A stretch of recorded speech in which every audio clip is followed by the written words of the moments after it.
O pai tem tanta responsabilidade sobre um filho quanto a mãe. E essa responsabilidade começa na geração da criança. A falta de um deles já impediria que ela nascesse. Por que então muitos pais se recusam a assumir uma gravidez indesejada?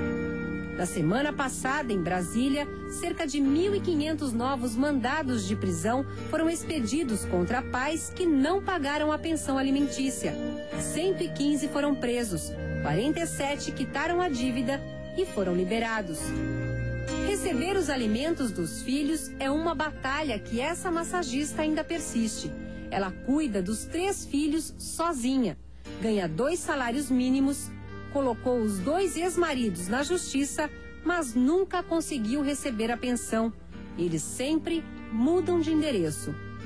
Tem muita ajuda, né, de amiga. Sempre foi assim. Desde que eu me separei dele, ele vendeu tudo que tinha, me deixou com os filhos sem nada, sumiu. Mas será que pagar a pensão é suficiente? E os valores? E o vínculo entre pai e filho? Se um pai, porventura, não paga a pensão alimentícia, então a legislação brasileira, corretamente, não estou dizendo nada contra, manda a polícia ir lá e o sujeito pode ser preso. Tem vários casos aí que a imprensa já noticiou, de pessoas que foram presas por não pagamento da pensão alimentícia. Mas se o pai não visita, se o pai não recebe o filho nos fins de semana, o que acontece? Nós achamos nada. Não acontece nada judicialmente, mas o emocional de um filho renegado fica abalado para sempre. Seu Dirceu já tem 76 anos e carrega a mesma ferida que Juliana, que só tem 10 anos. O aposentado só conheceu o pai quando tinha 50 anos. Um determinado dia ligaram aqui para casa e falaram, ó, quero falar com o Dirceu, então comunica ao Dirceu que o pai dele morreu. Eu juntei minha mulher e as crianças, né? E fomos lá para o velório onde ele estava sendo velado. Daí eu conheci o meu pai dentro de um caixão. Seu Dirceu teve 5 filhos. 2 já estão casados. Para não errar e cumprir bem a missão de pai, sem nunca ter tido essa referência, ele procurou ajuda. Por que eu não conheci meu pai em vida? Por que ele não me procurou em vida?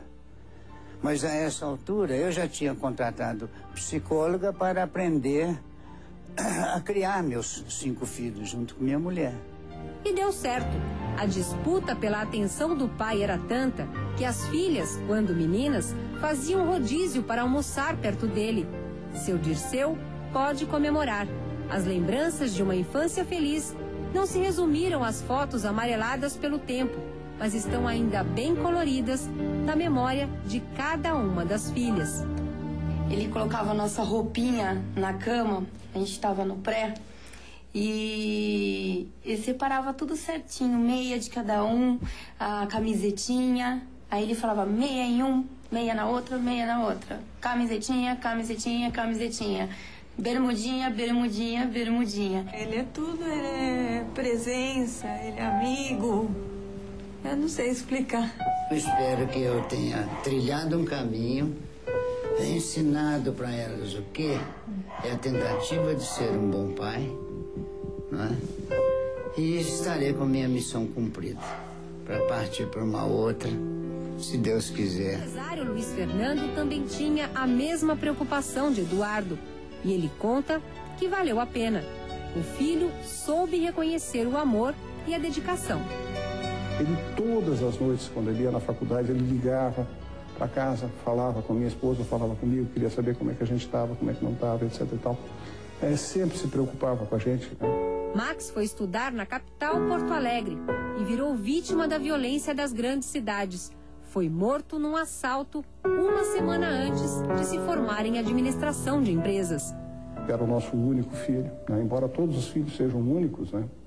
Mas era o único filho e era um guri que as pessoas podem achar assim, ele bonito fisicamente, mas ele era mais bonito por dentro, né? Ele foi um grande filho.